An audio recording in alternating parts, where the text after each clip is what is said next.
Okay. Vocal mics are Sennheiser 935s. Okay. And then here's our custom gold Neumann 105. Fancy. Yeah. Under the drums, we have a 905 on the bongos. Okay. 184 hi-hat. The snare mics we talked about, the three of them. Oh, yeah, they're there. Right here. So we have our Telefunken M80, and then our Sennheiser 914, 916. I gotta remember. Audio Technica AE3000. Cool. N8 overheads, AEA ribbons, amazing. I can't say enough great things about them. Rack tom, standard. 904. 901, 902.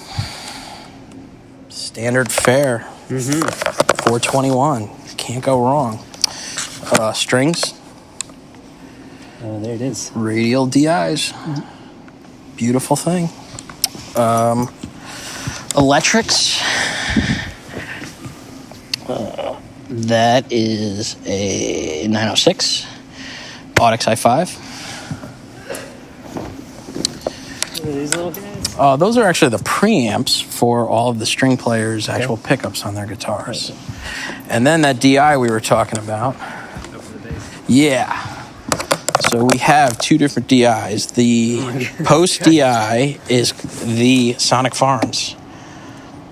And it's amazing. I can't say enough nice things about it.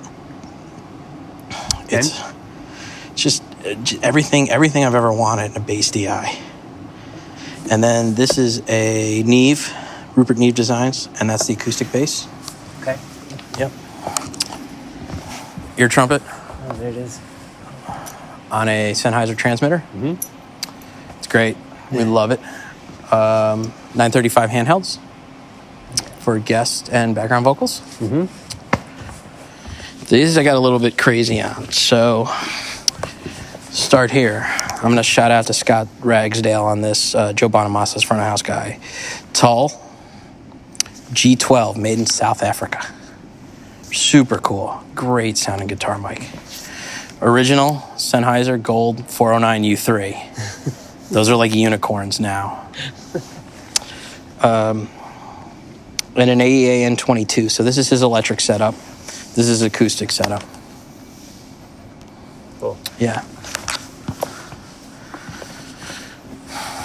And a Telefunken M81 for Jacob's vocal. We have a French horn, Audio Technica ATM 35. Yeah, I think that's what it is. Another 105 for Brandi's piano vocal. Okay. And I was talking about those Stomp Boxes, which is a pretty cool effect, which are down here. And what these are is they have Sennheiser 901s underneath them, and they stomp on them during the show as a percussion effect. Nice. Yeah. Here's more shout out to Radial. So we have, we always really like the sounds of the J48s, just tonality wise of what they did on the acoustics.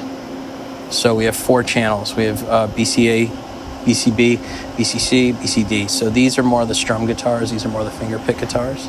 We use the Radial JX48 to switch them all right now. And then, of course, some Shure UR4Ds for shout out to Carlson Audio for hooking me up with those. So the guitar tech's doing the switching? Yeah, he does the switching from here. And we use this because this routes the 4 inputs to 4 separate outputs, but at the same time we have one tuner pedal that lives down center, so she's always got a tuner that she can mute and tune with if she needs to. Cool. Yeah. Ready. Here we go. VCAs, we'll start in the center. Okay.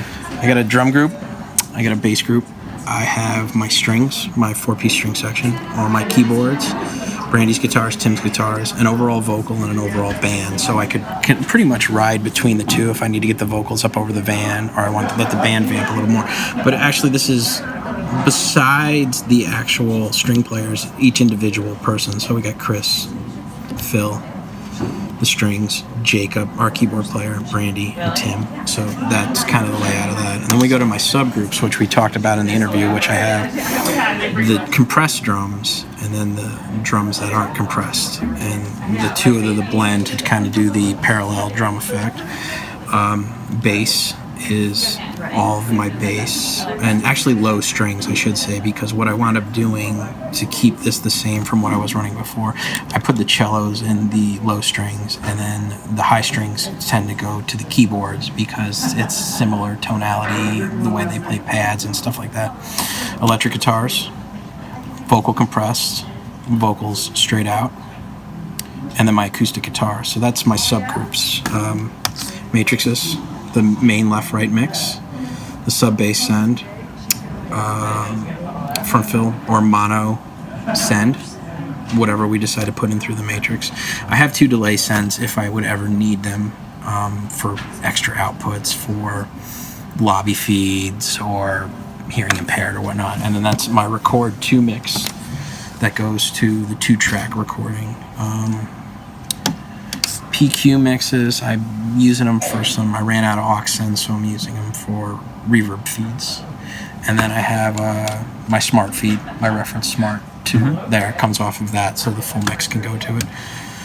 Auxiliaries, for some reason, I always love the sub bass on the top aux.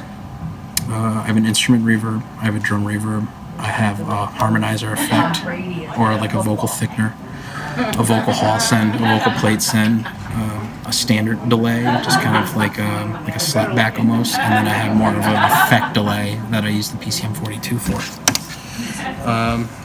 Inputs pretty much laid out. Drums straight across, up to bongos, stereo channels for overhead. Bass channels are here. I have a post bass, which is after the effects pedals. There's a pre-bass before the effects pedal. I never found a bass mic really worked in situation because I just got a lot of stage bleed from it. And then we have an acoustic bass sometimes that we use, which has its own channel. And all this stuff buses down to those subgroups I showed you here, in that way. Down here, I have our piano, our Nord. I have a French horn, so that's pretty much Jacob's whole world up there on that riser.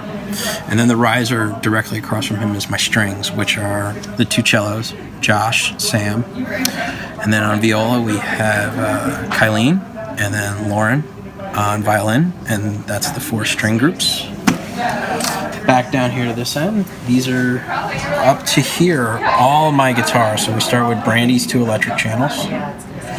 We have an A and a B. Originally, we had an electric guitar. We have her electric, and then we had an acoustic guitar channel, which just became another electric channel, which, if I want to kind of take it over the top, we have her 4 acoustic channels, which are more or less the different sort of guitars. So we have 2 Collinses on A. We have 2 Gibsons on B, and those are more or less her strum guitars, the one she kind of plays rhythm on. And then C and D are, C is a 1800s Washburn that she finger picks on, and D is a Pollard Martin that she finger picks on. Same thing with Tim's electrics. I got Tim's main electric guitar. And then I have a second mic on there. Once again, if I really want to push it over the top, I can just put some more. And what it is they're kind of panned left and right, so it's like a faux stereo. So if I want to make a big wide guitar sound for a solo, I can do that. We have a Tim's acoustic DI channel, and he also runs his acoustic through an amplifier to give it some reverb and a little bit of grit. So that's that. My main vocals are right here. We have Phil, Brandi, Tim, just as they appear on stage from here, so I can work them the whole time. I have a piano vocal, which is Brandi's primary vocal when she plays piano. And then I have what I call a Jacob vocal, or one on the opposite end of the riser for the Nord. Heading down, I have my Stomp Boxes, which are 2 wooden boxes that have PZMs in them that they try to give like a porch effect that they stomp on for different points in the show, which is a really cool effect. I beef them up with a little bit of sub, and I call them sometimes in some of the songs my wake up, because I can really hit them hard just as an effect, you know. 2 RFs, 2 Sennheiser 935s, gas background singers. They float around a lot. I also have, I call it the youth mic, but that is our wonderful EarTrumpet, which we actually put on a wireless receiver. Oh, wow. and it floats around the theater. It's been at front of house, it's been behind front of house, it's been in the balcony, it's been on stage, it goes everywhere. A couple guest inputs, if anybody wants to sit in that night. Okay. You know, we have ready to go, and I have a spare vocal for Brandi, down center, coiled up, which anything goes down, we can just immediately get to it. There's more. There's more. And then I have just some auxiliary stuff. Of course, I have iPod playback, which is just a laptop. I have audience house mics, XY pair, a pair of shotguns on stage. Most of that just goes to the multi-track and the 2-track. A playback of the 2-track CDR. Sorry, I'm old. Pink noise back on a channel. And my talkback line if I need it. I do have a stereo keyboard line because initially when we started tour rehearsals we were going to have 3 stereo keyboards, but it got bumped down, so I have these 2 channels in case we want to add anything. These are the alignment channels that I learned off of one of Mr. Robert Scoville's webinars about how to fool the console into making sure your arrival times are all right when you're doing the parallel thing. I have a Pro Tools channel that's stereo, and that's just if I want to go into my Pro Tools system and solo one of the tracks and hear it back on the console, I can do it there. And Wait, so tell me about these alignment channels? Well, he was saying to trick the consoles to time themselves if you're doing, I remember, it's a great video if you look on Avid. Okay. If you're doing a parallel, so 2 stereo groups and one's full of plugins and one doesn't have any, right? If you assign everything to both groups and the master, it tricks the console. So the same amount of delay. Yeah, it tricks it. So you actually don't have to go in there and physically find it and turn it to the right delay. Okay. Yep. And then channel 55, the last channel available, which is actually like 80-something, I think. Wow. Yeah. All stereo returns, PCM 42, the slapback delay, the vocal plate, which is the Demeter spring reverb. No, sorry, that is the PCM 60. The Hall is actually a spring, a Demeter 3-second spring. That kind of emulating the old Eventide H3000 micro pitch shift, a drum reverb, an instrument reverb, a drum room reverb. I have an effect drum, which is honestly like a big giant, almost like 80s snare, massive canyon reverb that gets used on 1 or 2 songs. Okay. An extra iPod channel that doesn't get used. This is a strings reverb, which just for the 4-string players. And then I have a actual plug-in backup of the plate and the Hall, okay, just in case something happens to the units. And then these are just inputs that come off my rack from when we have support that have their own console. We can tie them into us so they don't run through us.